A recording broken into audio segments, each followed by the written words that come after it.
Vous allez participer aujourd'hui à l'Élysée au lancement donc de cette concertation sur un 4e plan autisme, en présence notamment d'Emmanuel Macron. 650 000 personnes, on le rappelle, sont concernées en France, un nouveau-né sur 100. Et ce 4e plan autisme, il doit logiquement prendre le relais du 3e lancé en 2013. Avant de parler de l'avenir, d'abord un bilan des 4 dernières années. L'État avait mis 200 millions d'euros sur la table. L'objectif, c'était de créer 3400 places en établissements spécialisés. On en est où 4 ans plus tard ?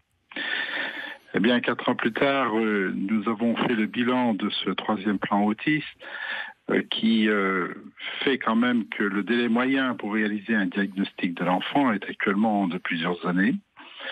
Que ce 3e plan autiste n'a pas permis vraiment de diagnostiquer les adultes. Ils ont été les grands oubliés du 3e plan autiste.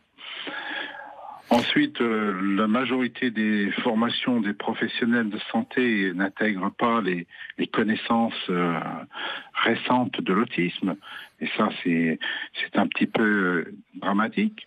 À la rentrée scolaire, nous avons seulement 20% des élèves autistes qui seront accueillis dans leur école de quartier, faute d'accompagnement adapté. Et puis, la moitié des fonds, vous avez parlé de 200 millions d'euros, seulement la moitié ont vraiment été utilisés. Donc pour vous, c'est une occasion manquée ? C'est une occasion manquée et donc il est plus qu'urgent que le 4e plan prenne le jour. Et nous sommes heureux que le président, M. Macron, présente ce nouveau plan cet après-midi. Qu'est-ce que vous allez demander justement à l'Élysée aujourd'hui ? Alors l'UNAPI, qui accompagne plus de 60 000 personnes autistes en France, parmi nos 200 000 personnes accueillies, l'UNAPI demande une campagne vraiment volontariste de repérage de l'autisme des tout-petits, afin de mettre le plus rapidement possible une prise en charge adaptée. C'est très important. L'UNAPI demande une mise à jour obligatoire de leur programme de formation initiale et continue de la part des professionnels de santé, des professionnels éducatifs.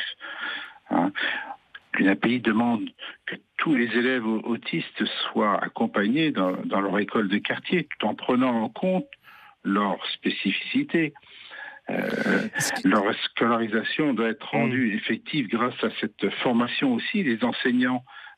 C'est aussi, tout est important à ce niveau-là. Ce qui manquait aussi, je crois, jusqu'à présent, c'est la prise en compte de la diversité des situations. Parce qu'il y a énormément de formes d'autisme, de la plus légère à la plus lourde. Comment ça peut se traduire concrètement dans ce 4e plan ? Dans ce 4e plan, si on part du repérage, il faut multiplier les possibilités d'accueil.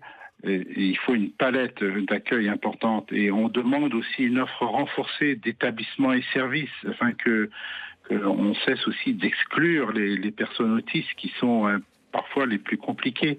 On va vers même des expatriations à l'étranger. Oui, en Belgique notamment.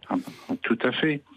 Donc il faut cette palette importante et il faut créer aussi des places en établissements et services parce que certains cas le nécessitent.